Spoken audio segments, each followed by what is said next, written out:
Welcome! This is a Finally Be Learning tutorial. Today we'll take a look at Waggle User Activity Reporting. Here's what this lesson covers: what Waggle is, as well as the purpose of Waggle User Activity Reporting, and a look at the executive summary, snapshot, and table-based dashboards. So what is Waggle?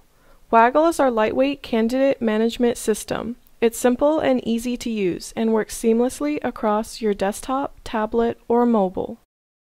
What is Waggle User Activity Reporting and what is its purpose? Waggle User Activity Reporting includes 3 dashboards that display how recruiters and hiring managers use Waggle.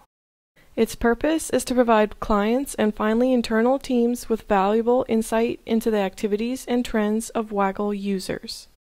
This drives more proactive engagement in continuous recruiting performance, best practices, and improvements. Once you are logged in as an admin user, click on the profile icon and then on User Activity Reporting. There are a total of 3 reports, including an executive summary, a snapshot dashboard, and a table-based dashboard. The page you see here is the executive summary. It allows you to look at everything that is happening in your organization. The Activity and Events table shows you the volume of activity for this past day, then, working from right to left, the activity on each individual day for this past week. Here I can tell that there are 12 active users and 237 events as of 2 days ago. I can see a timeline of these events broken down into different groups such as email requests, and tags, notes, and campaigns. On the left-hand side, you'll notice a blue button. This allows you to collapse a row of activities for easy viewing. Click once more to expand the row.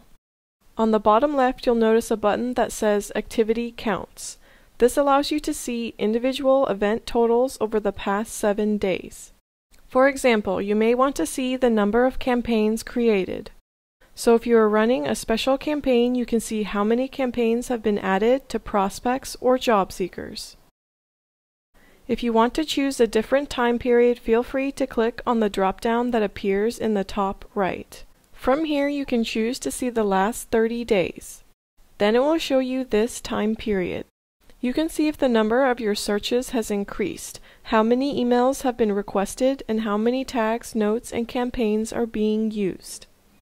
Note, if you add a filter and then want to get rid of it, you must first click on Filtering and then on the X for that specific filter.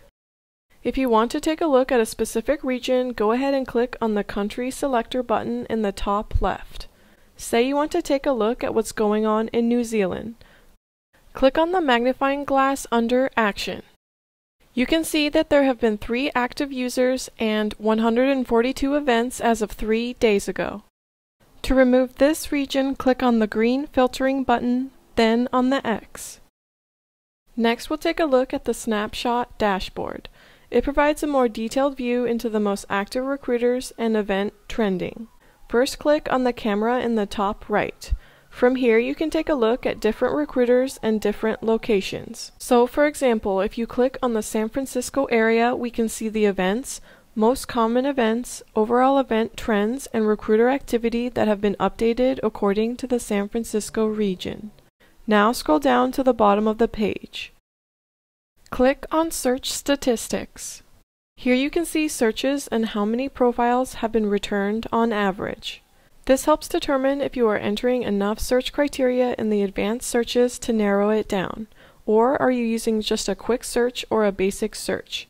Here you can find out the typical usage patterns. And from this knowledge, you can do training to improve the number of profiles being returned by using more advanced searches. The last report we'll take a look at is the table-based dashboard. It allows you to take a deeper dive into exactly who is doing what and when. As the admin, you can navigate through a list of the recruiters and their events.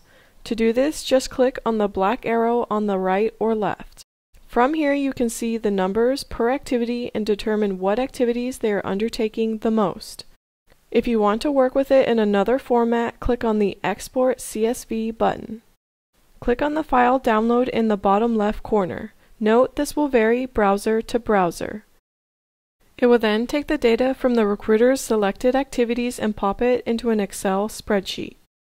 If you want to select a different set of events, click on the black button that says Show Field List on the left side of the page. From here, you can select as many different events as you like. Then click on the Hide Field List button. If you'd like to go back or manage the fields that you added, scroll to the top and click on Filtering. Next, scroll down to the list of activity totals. Here you can see all the activities undertaken and all the recruiters that are in my organization. If you want to exclude, for example, the user logged in activity, click here. If you want to focus on, for example, Alyssa Egley's recruiter activities, you can click on the magnifying glass. From here, I can see that Egley has done a basic search 10 times and opened profiles 1 time. And you can see her overall activity trend peaked on these 2 days. Here's a summary of what we've covered in this Waggle tutorial. We learned what Waggle is, as well as the purpose of Waggle user activity reporting, and a look at the executive summary, snapshot, and table-based dashboards. Thanks. I hope you've enjoyed watching. If you have any further questions, please ask our expert team by visiting finally.com/help.